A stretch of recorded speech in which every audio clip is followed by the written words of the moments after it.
I had to go mute baby beast before I started talking. Now, good morning. It is March 3rd, 2023 on a Friday, and these panels are already muted, so I'm good. I'm going to check on audio here.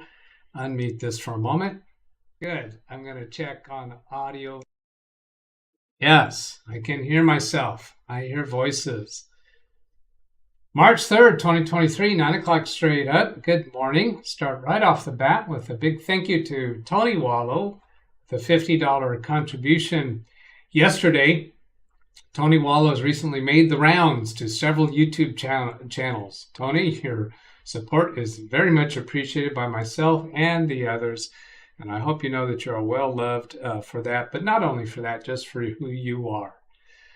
So then, today's title, email says, bad luck recently or a laptop died on me. Windows Daily number 168.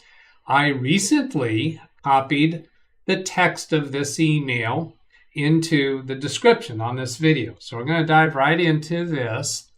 And then I've got a couple other topics, if we get through this quick enough, that we'll turn to. Now, let me also point out, I have a pinned comment at the top of today's chat that says this live stream will redirect to Carrie Holzman's show when it's finished. Click this link to open Ken Stout Premiere in another window. So if you go ahead and click that link right now, it should open another. Nope, that didn't open in another window. That opened in this window.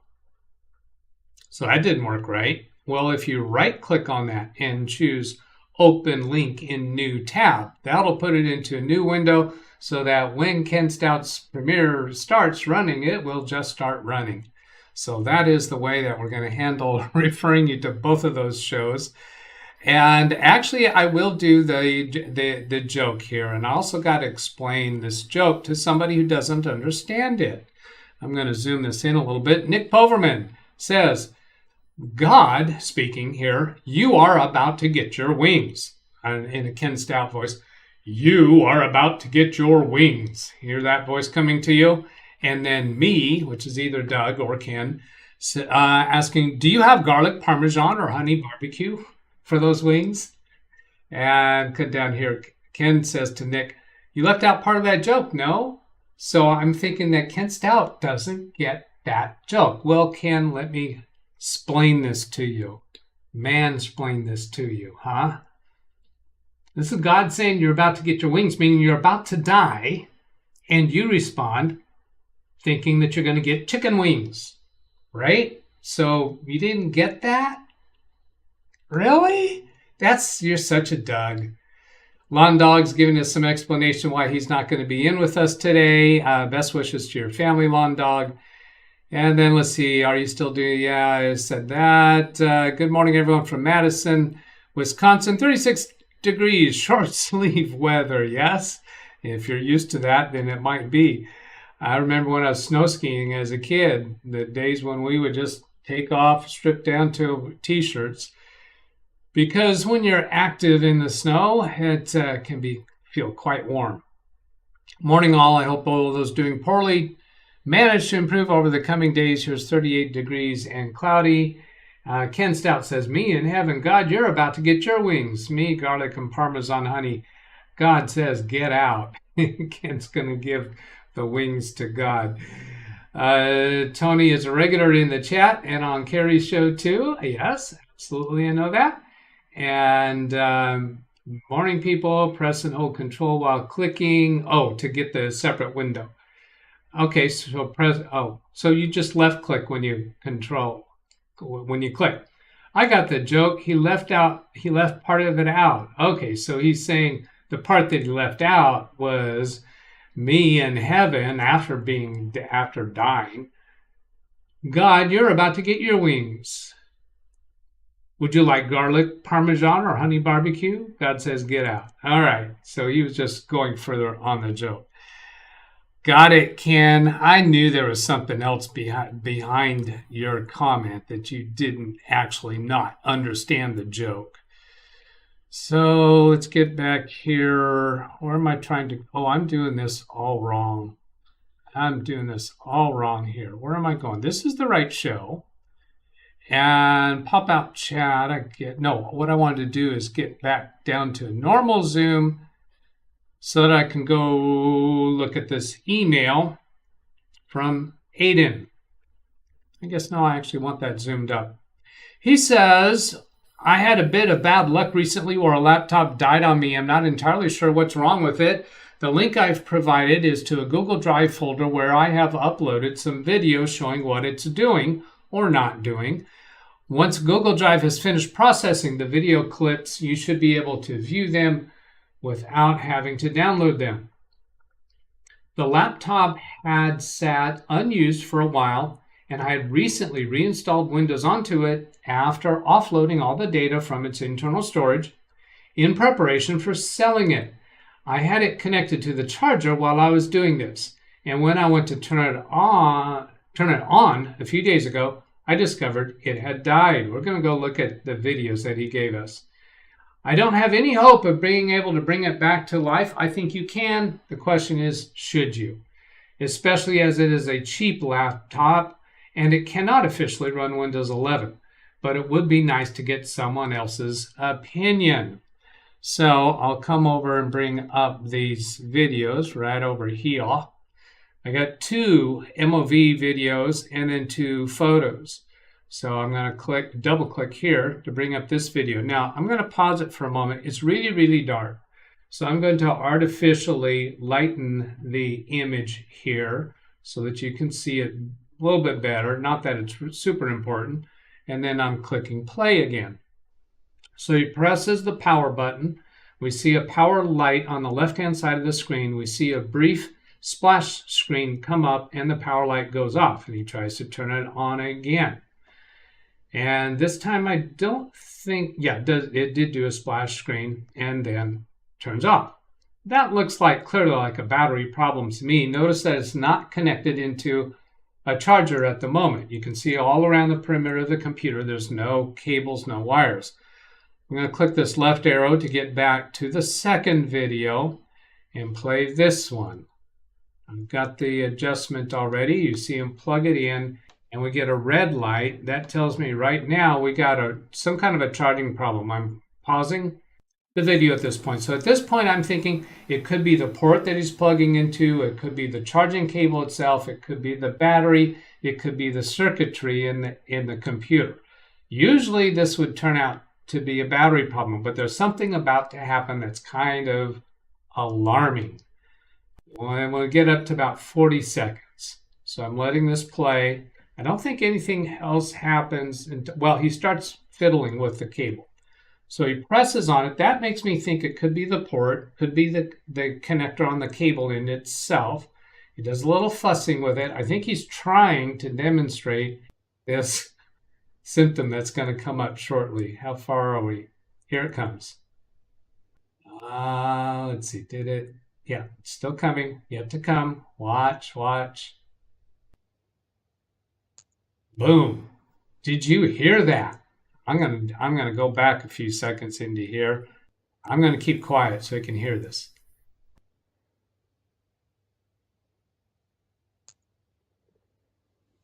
Okay, when that light went bright, there was an electrical zap. Yeeks. So I'm thinking there possibly the battery could have an internal short, or it could be the port or the wire itself. So when I mentioned earlier that I think, yeah, you could fix this, but is it worth it? He described it as a cheap laptop. So to him, he considers it a cheap laptop. When I go look at eBay, it says a Hypa laptop. Now, I don't actually know the model. He gives us the serial number in one of those photos, but I couldn't find any usable information off of that serial number, although I didn't spend a long time looking. So here's a Hypa 14-inch laptop used for $178. Here's $125. Well, that's a Flux laptop. That's not Hypa. Here's a Hypa for $197. So by the time you get a replacement battery, maybe replace the charging port, maybe replace the AC adapter, is it really worth you going through all that trouble to eke out maybe a very mild profit and then perhaps have somebody upset with you if something else goes wrong with the laptop afterwards. So I'm not a big fan of trying to repair this laptop. Now this, the question came from Aidan. I do have Aidan's last name, but I didn't recognize it connected to a YouTube name. So let's find out if he's in the chat room.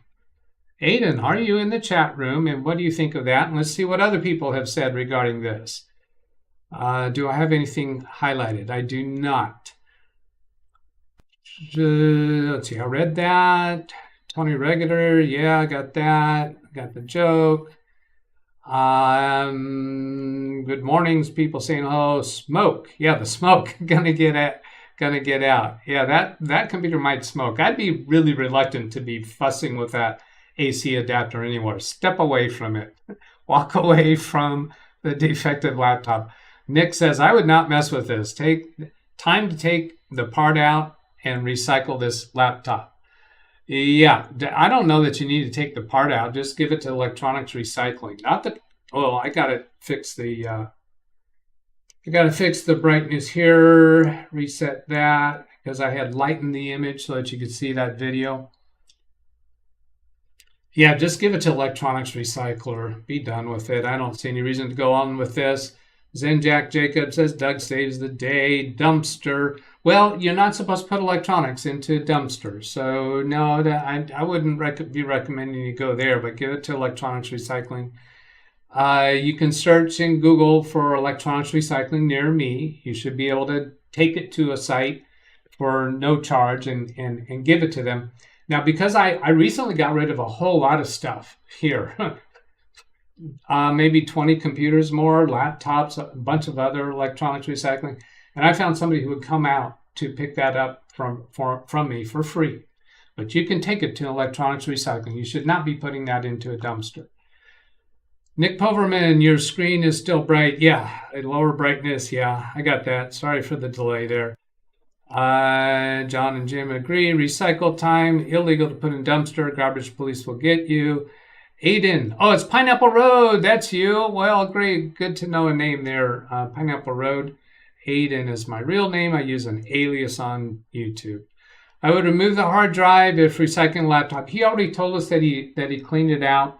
I'm not worried much about personal laptops, sending them to recycling, because they get broken down for parts. The likelihood that somebody there is going to be taking all these laptops or computers or hard drives that are coming into them and trying to recover data off of them. He's already deleted, reinstalled Windows. So for somebody to take that laptop, they'd be having to do a format recovery. Boy, that's a real targeted attempt at recovery. So I wouldn't worry about taking the hard drive out. Make your own choice. Now in the computers that I get from my clients and the ones that I sent to recycling, I already removed all the hard drives for those. Those hard drives are upstairs in a place. I don't know. I probably have 40 or 50 of them, and I haven't decided yet. I've got a handyman coming out to do some work on the house kind of soon. I'm thinking about seeing if he has some way to crush them all. This recycler that came out, he was going to charge me, I think it was $4 per drive to destroy them. And I had, no, I got so many of them, I think I can find a way to physically destroy them that I'd be comfortable with. And they don't really have security stuff on them. They're not server drives. They may have, it would take a lot of work for somebody to find something useful on them. I was just thinking of getting rid of it anyway. Yeah, that laptop has eMMC storage. Okay, so it's not actually a removable hard drive.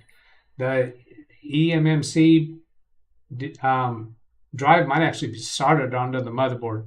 Any laptop that originally cost under $400 is usually not worth fixing, especially if it's over 5 years old. And he kind of sounded like he was ready to do that. Just wanted a second opinion, but it was entertaining to see that light flash and hear that electrical short. John, I also have someone who comes out to my house for electronics recycling. and we're on the same page for that. I got 15 minutes more to go, and I have some other things to go respond to in channel comments. So I come over here to channel comments, and by the way, you'll buy this once in a while. Right now, estimated revenue from my channel is $48 over the last 28 days. Of course, that does not include Tony Wallow's recent $50 contribution through PayPal. Then if I go to comments, William Dawson, and responding to the vultures attacking LastPass video that I put out a couple days ago, anyone can, let's zoom this up a bit and then scroll down. Anyone can try and attack a website or company servers. All that matters is how the person or company handle it and how much they value the data and have guarded the user's data. Some do it better than others. The internet seems to be blowing things up, even if not as bad people make out. I wish people would get their facts correct in the first place. In this video, I was complaining about an email that I received just trashing LastPass incorrectly, just really exaggerating the claims. I'm not gonna restate that. But since publishing that video, I realized one of the things that I neglected to mention. This company that emailed me trying to sell me their product, I've never had any interaction with. I didn't even recognize the name of their product until this email came to me. And it occurred to me, how did you get my email address? Did you buy the database from the LastPass hack that is currently available on the dark web of email addresses for LastPass subscribers? Interesting. Huh? What? How did you get my email address, XYZ company, whatever that company was, to send that email to me in the first place? I've never interacted with you. I don't even know who you are. You gave no explanation in that email, I don't think, about why you sent that to me or how you sent that to me. Did you buy the database off the dark web from the LastPass hack? I don't know. I haven't investigated it, but that's an interesting question. As far as your ethics, if they did do that, I don't know. Let's see. The next one. Greg M. responding to that same video. The thing is, there are 4 senior developers at LastPass. Why LastPass allowed these 4 people who have high security clearance to use their home computers? LastPass should have forced them to use company-supplied computers whose security was tightened down. LastPass implemented numerous security procedures and practices after the breach. Why did they not have these procedures implemented before the breach? And I'm going to respond to that. This hack was directed and well planned. The hackers went after people they knew had elevated security credentials. Now, I didn't talk about in that video about how they actually did the hack, but the way they did the hack is they acquired credentials from apparently Plex server, which is a media server, and this DevOps employee had that installed on their computer. So the hack discovered that this, when they were able to compare notes from those 2 different hacks, the LastPass hack and the Plex server hack, find, hey, there's a person there, a DevOps person that has an account there. They got in through that channel and apparently infected the home computer with a keylogger where they were able to capture the master password of that employee's LastPass account. Presumably it was a LastPass account. And that's how they were able to get into the information they got into. So this question is saying, why did LastPass allow that? Well, in the days of COVID, we turned a lot to home users. So when companies started doing that, that was kind of a new thing to do. That was kind of new territory, new ground, and they were using VPNs. They were using complex passwords, but this was an angle at getting at the employee that apparently was not imagined. In the days of COVID, there's so much going on that this is something they did not cover the basis for. So then you're asking, Greg, why didn't they use a company-supplied laptop? Well, let's suppose they did that. Let's suppose it was a company-supplied laptop, and then let's suppose that the hacker used some kind of let's see, it's not man-in-the-middle attack, but it's a DNS-style attack where they can capture the internet traffic coming in from that employee's home, even when they're using a company laptop. What if they were able to get in that way? Then we would be saying, why did they allow the employee to work from home at all? That level of employee should have been required to only work from the office. Or another possibility is maybe making that type of information only accessible from within the office, and when they were working remotely, they only can do certain limited things. So the entire industry, the entire world is learning better how to do this. Now, something that I have learned from listening to Darknet Diaries is the penetration testers, when they're hired to try penetrating a company, even a security company, they pretty much always find a way in. A sufficiently motivated, sufficiently funded, sufficiently skilled hacker will always find a way in. So what you do is, if they break into you, you just increase the security. Now, why didn't they do this before? Because it's very, very expensive to do. The company can go to their board of directors and say, hey, we have to spend a massive amount of money to increase our security because of this hack. The board says, of course, go ahead. We're losing all of this money. But before that type of crisis happens to a company, the board of directors is responsible to the shareholders to be providing a reasonable level of profit. To wipe out the profit prior to a breach like this, that's a hard sell. There are real business factors involved that we as technicians on the outside looking in, we are Monday night armchair quarterbacking when we're saying, why didn't they do this? Why didn't they do that? Well, because it's really, really expensive, and you don't know that. You don't know the level of effort and expense and priority that it takes to lock things down so much, and the business difficulties that creates. Now, the industry worldwide, I think, is going to be learning by these lessons like this that get public exposure, that other companies are going to be stepping up more. Now, I wager to say that this DevOps person, that the attack was successful through him, I'll bet you the other DevOps employees were just wiping their brow. Oh man, I'm glad that didn't happen to me, because as far as we know, they had similar weaknesses in their systems. Their security is now beefed up throughout the company. LastPass has given us very specific information in those documents that I showed on that video, and other documents that are linked from that document that tell about all the detail that they have gone through to increase their security. Now, the other companies out there, I'll bet you, are looking at that and thinking, man, I have got to convince our board of directors to let us throw more money into the security area before we fall victim to a similar attack. I don't think LastPass is alone in not having adequate security to prevent this attack. I think that's probably commonplace around the globe, even in security companies, and they are all one by one realizing they need to increase their security. As you have heard me talking about, I need to increase the security among my clients.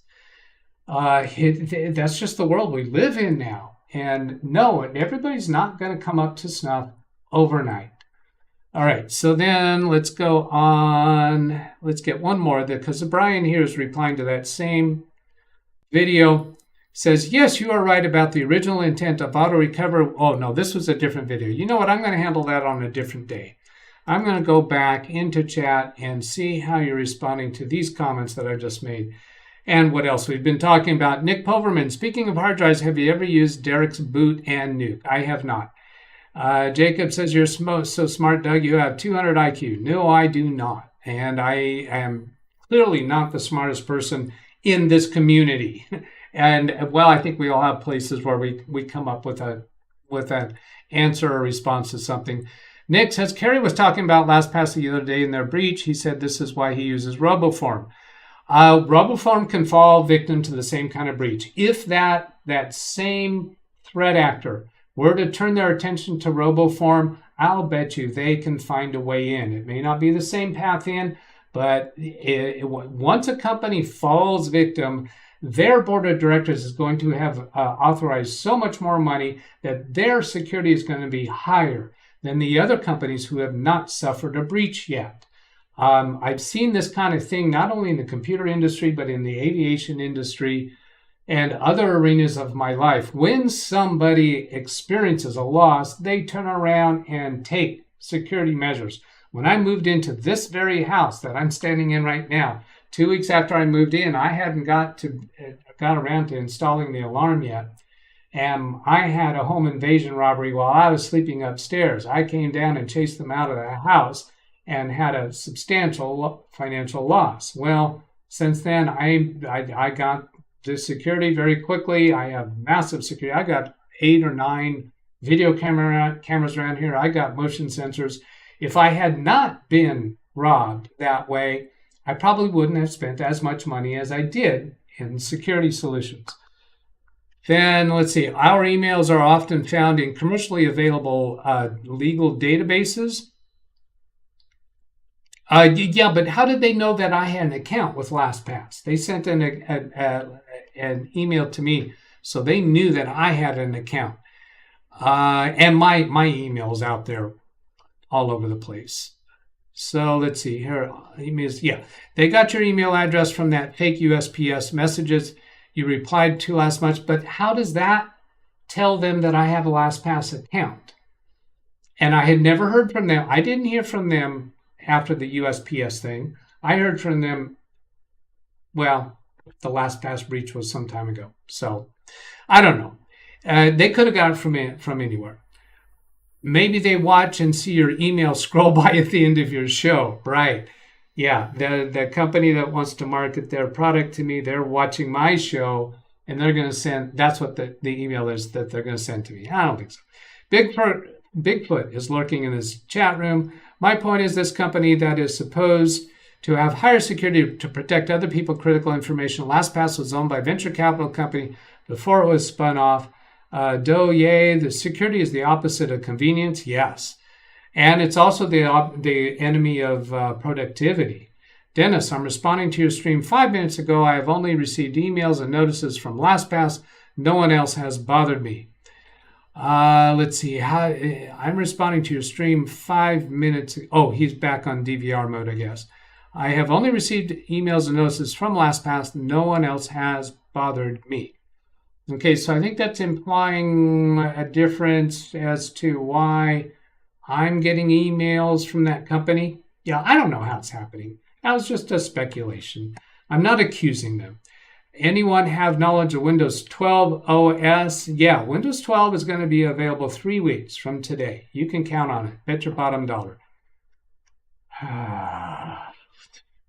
No, there's nobody has any valid credentials about knowledge about Windows 12. You can find it. There's a website that gives actual dates when Windows 12 is going to be released. It's total hoax. Speculation so far. Yeah, it's only speculation. All right, 9:29. Well, I'm caught up with chat. I think that's a good time to shut this down. Gary Weisenberger, I was thinking about you recently. I don't think I've seen you for a while in chat. Good to see you. If BlackRock and Vanguard Group are happy, I am happy. Yeah, the security company Mandiant that they hired, one of the top leading security companies. LastPass is in probably better shape now than any of their competitors as far as security is concerned. Okay, so if you'd like to send a question to me for me to respond to in a Windows Daily episode, I do those episodes Monday through Friday. On Saturday, the show starts at 11 a.m., typically runs about 2 hours. People can come in and join us in Zoom to have face-to-face conversations. And it's all about finding solutions to Windows computers' problems.